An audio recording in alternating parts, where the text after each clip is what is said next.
The river fog is thick enough to bite, and it smells of tar, wet wool, and cold iron.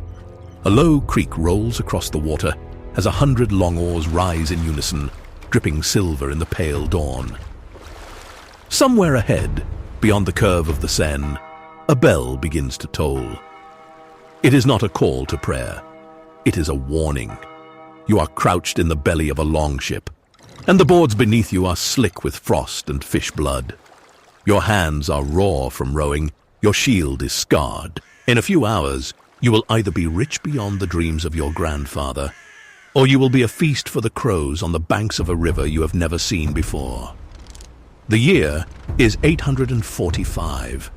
The place is West Francia, and the city ahead of you, bristling with towers and trembling with terror, is Paris. This is not the Paris of the Eiffel Tower, the cafes, the art museums. This is a medieval island city, a fortress wrapped in wooden walls and stone gates, sitting in the middle of a river like a baited trap. And the Northmen are coming to spring it. Here is the promise. By the time this story is over, you are going to understand why the Vikings were not just raiders.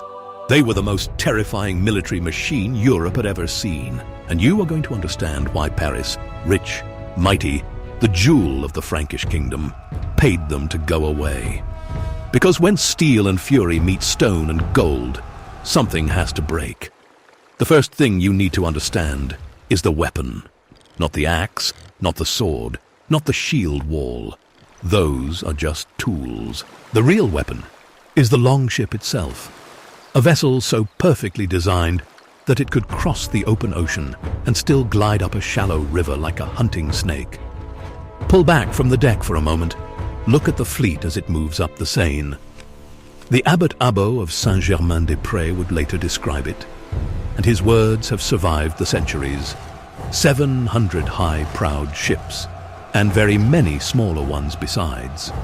700. Let that number sit in your mind for a second. This is not a raiding party.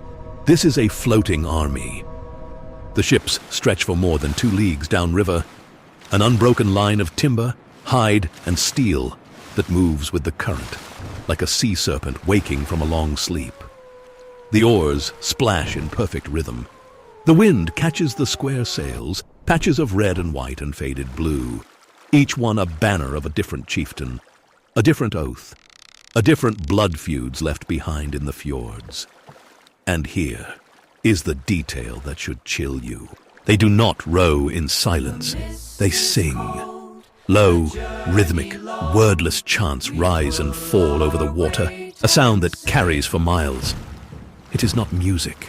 It is a heartbeat, a pulse that tells every monk, every peasant, every lord watching from the riverbank exactly what is coming.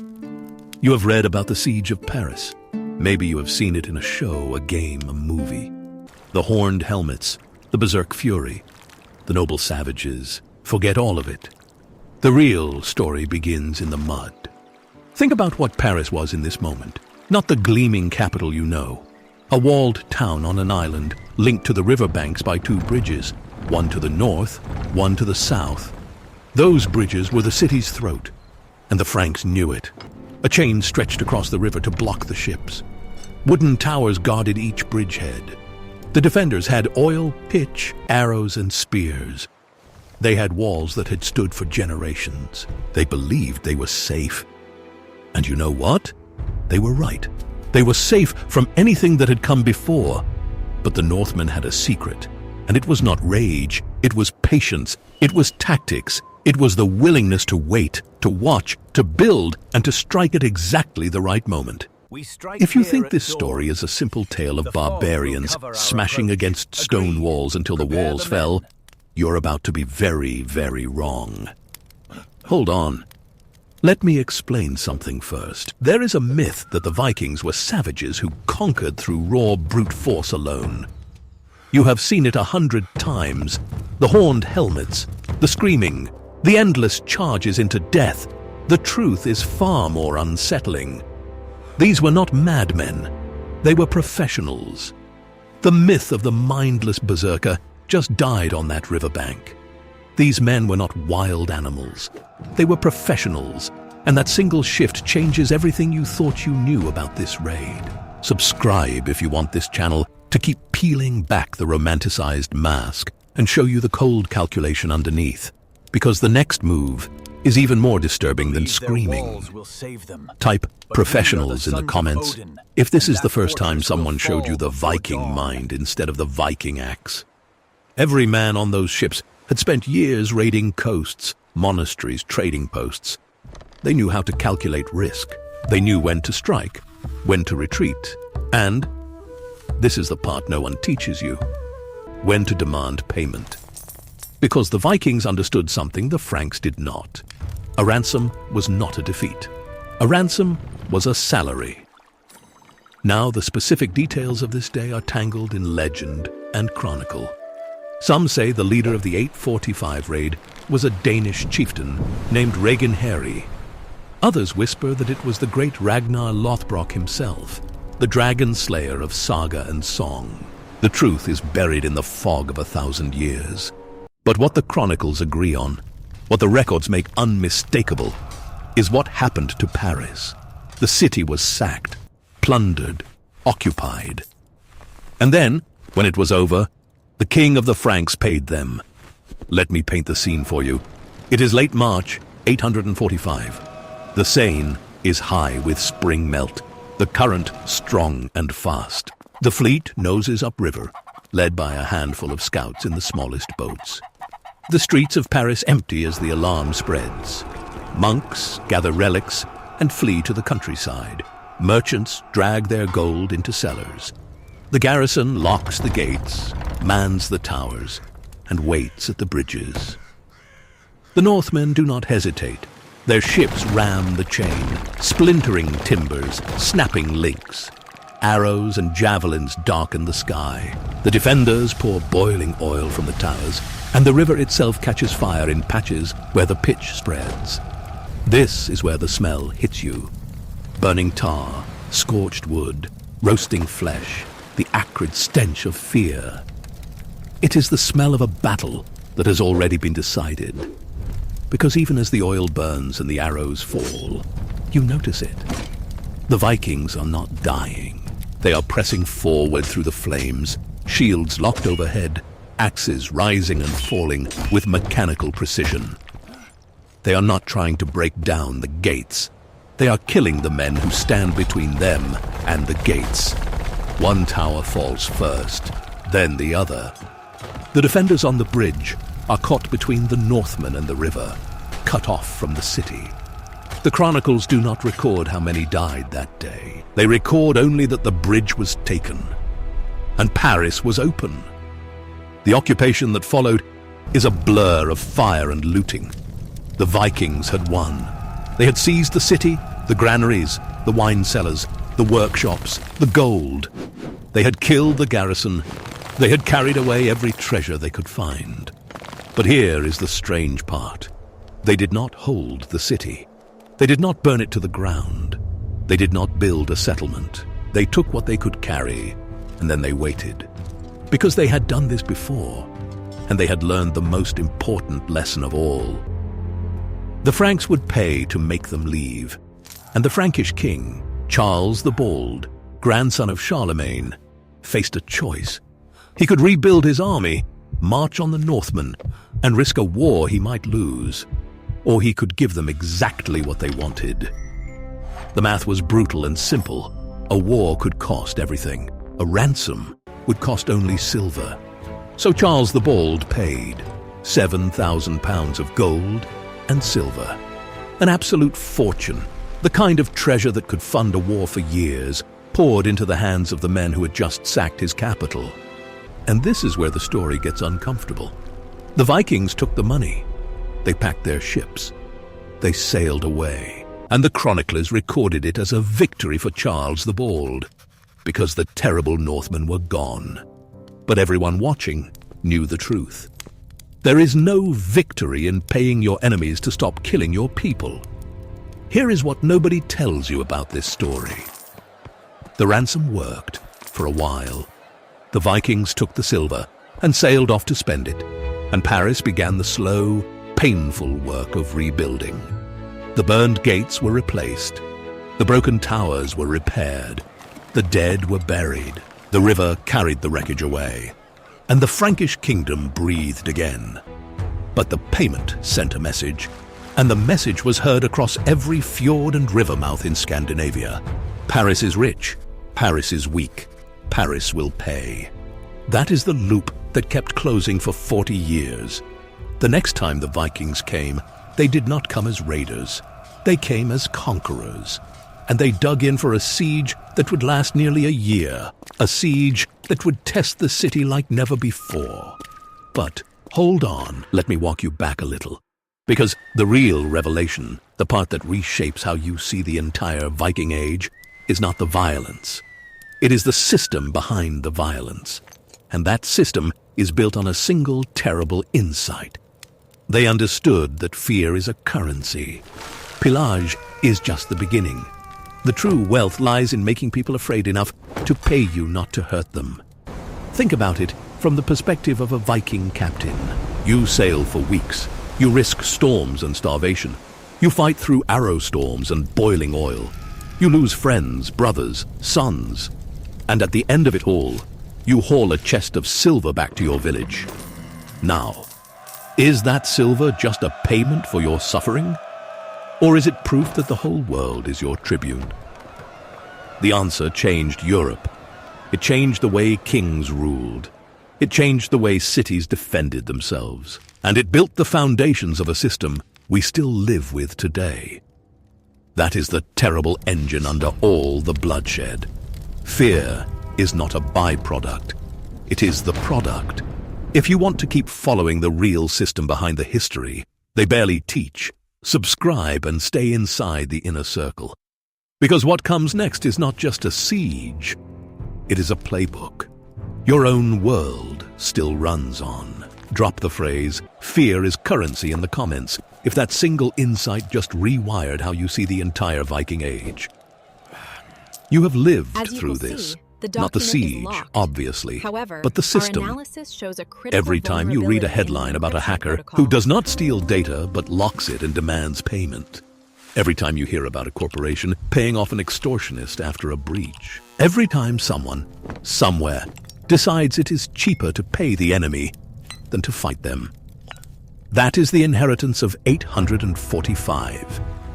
The Viking siege of Paris did not just change a city. It wrote a playbook that has never gone out of style. And that is the part that should make your skin crawl. So what happened next? The siege of 845 was a successful raid. A lightning strike that broke Paris in days. But the second siege, 40 years later, 885, was a different beast entirely. A monster. An army that did not come to loot and leave. This time, the Vikings came to stay. Picture it, November 885. The city, a ring of wooden and stone walls, now more fortified than ever. The bridges had been reinforced, gates rebuilt, towers raised, and the river, for the second time in a century, began to fill with sails. The chronicles of this siege are even more specific than the first. The abbot Abbo, who had watched the earlier disaster, described the new fleet in chilling detail.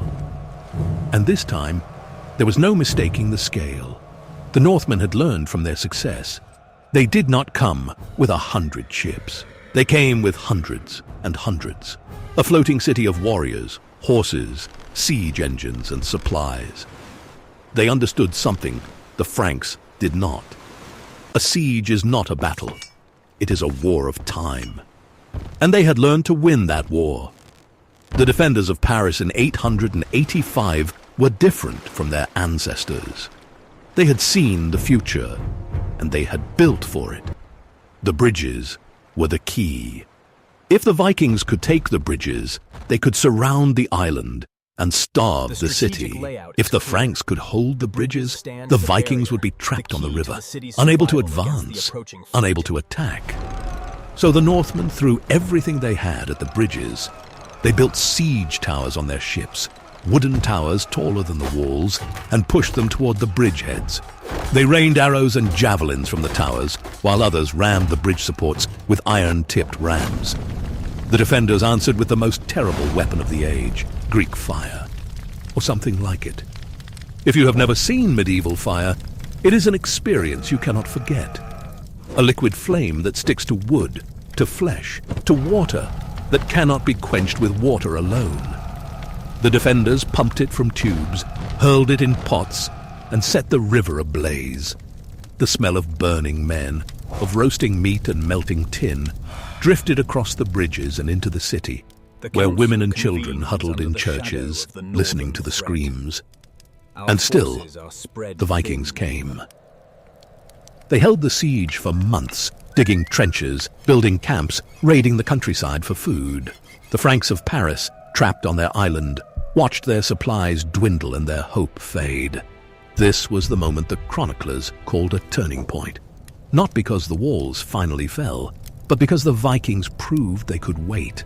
They were no longer hit-and-run raiders. They were a patient army, a besieging force that understood logistics, that built fortifications of their own, that refused to leave until they got what they came for. And this, more than any single battle, is the true northern fury. Not rage, determination. So let me ask you something directly. If you have ever sat through a history class and wondered why the school books always skim over the Viking Age, why they call it a period of raids and settlements, and leave it at that, this is what they are hiding from you. The siege of Paris is not a footnote. It is the moment Europe learned to be afraid. And it is the moment that changed the way kings ruled forever. Because when the emperor, Charles the Fat, finally marched to relieve Paris, he did not come with a great army to crush the Northmen in battle. He came with a plan, and the plan was not war. The plan was silver. Again. Charles the Fat, the grandson of Charlemagne, the most powerful ruler in Europe, faced the same choice Charles the Bald had faced 40 years earlier: fight the Vikings or pay them to leave. And he paid them 700 pounds of silver, enough to fill the treasure rooms of a dozen churches, handed directly to the Northmen who had spent 10 months trying to burn his capital to the ground. But here is where the story twists. The emperor allowed the Vikings to stay for the winter. He even allowed them access to the river, so they could raid Burgundy instead of Paris. The city was saved. The bridges were held. The siege was over, and the chroniclers recorded it as a triumph. Let me tell you, this is the detail that should make you angry, because the emperor's triumph was bought at a terrible cost. The people of Paris had held the line for nearly a year. They had fought, starved, and bled, and their reward was a ransom paid out of the same treasury that was supposed to defend them. The Northmen sailed away with the silver. The citizens of Paris staggered out of their churches, and everyone knew that the next time the river froze, or the harvest failed, or the wind blew from the north, they would be back. Some historians call this a dark age. Some call it the dawn of feudalism. The truth is simpler. When a king proves he cannot protect his people, the people stop trusting kings.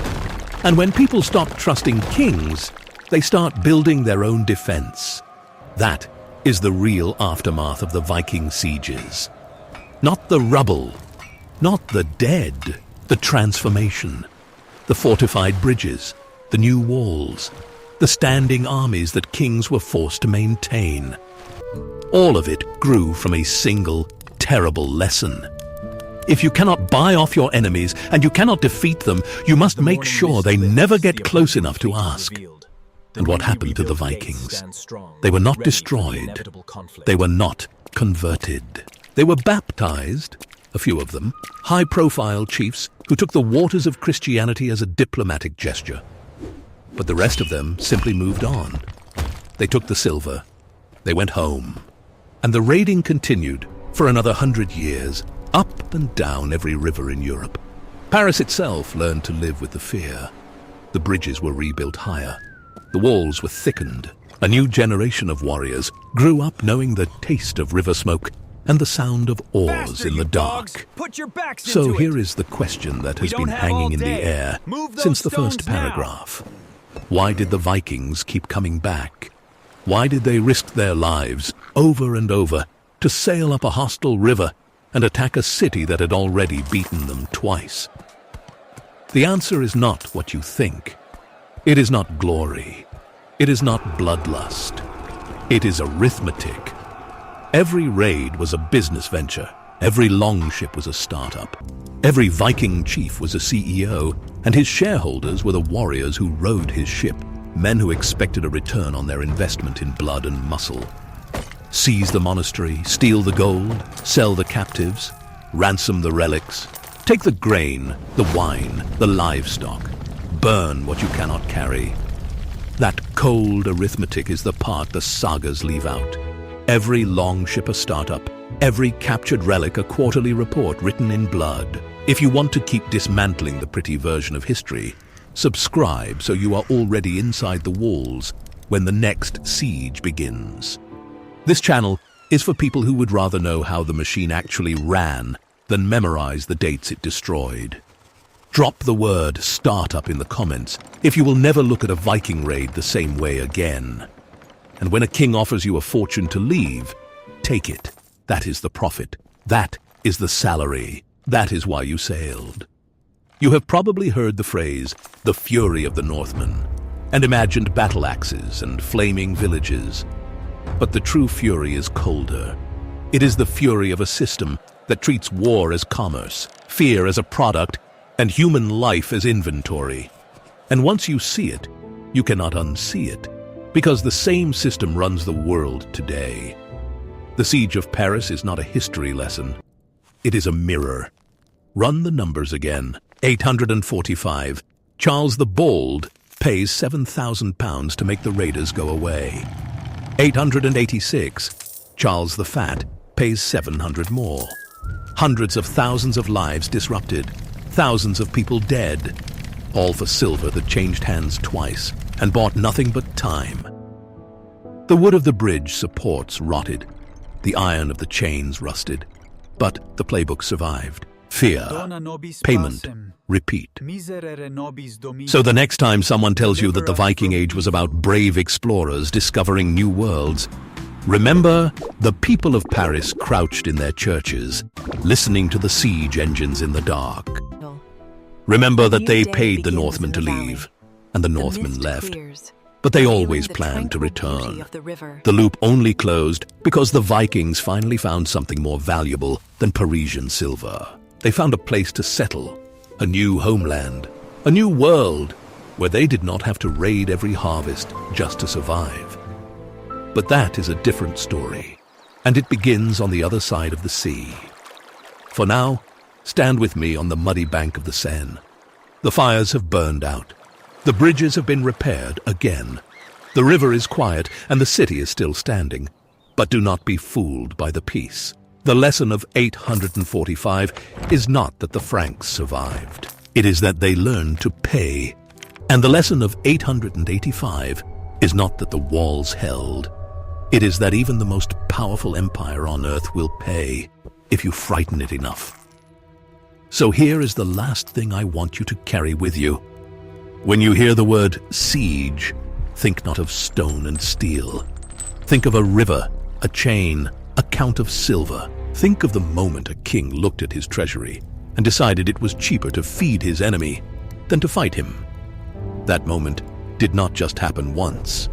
It has happened over and over, across centuries, across empires, across all the inventions that separate us from the people who lived behind those walls.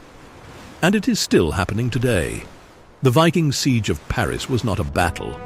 It was a blueprint. And if you have truly been paying attention, if you have truly walked the walls with me, then you already know the only thing that has changed in 1200 years is the price. The bridge gate that opened in 845 is not a rusted relic locked in a museum. It is a pattern, etched into the behavior of every leader who has ever chosen to pay, to stall, to hope the enemy takes the silver and goes away. You have seen how that hope ends. You have seen the fires, the burning pitch, the starving families in the churches. You have seen the gold leave the city and the terror arrive in its place. The river is calm tonight. The fires are out. But somewhere, in the cold water beneath the bridges, the silt still holds the charred timbers, the broken shields, the bones of men who believed they were fighting for something forever. They were fighting for a salary, and they were paid. So the real question, the one that should keep working in your mind long after this story ends, is this. Who is on the river tonight, in your world, in your time, watching your walls and counting your treasure? Because they are not wearing chainmail, they are not flying dragon ships, but they have read the same playbook, and they know that the city of Paris, with all its glittering towers, was once conquered twice, not by an army, but by an idea, the idea that anything can be bought, that any wall has a price. The gates are rebuilt, the city still stands. But the river, my friend, is eternal. It has seen every king who ever tried to buy his safety, and every raider who ever came to collect. And it will see the next one too.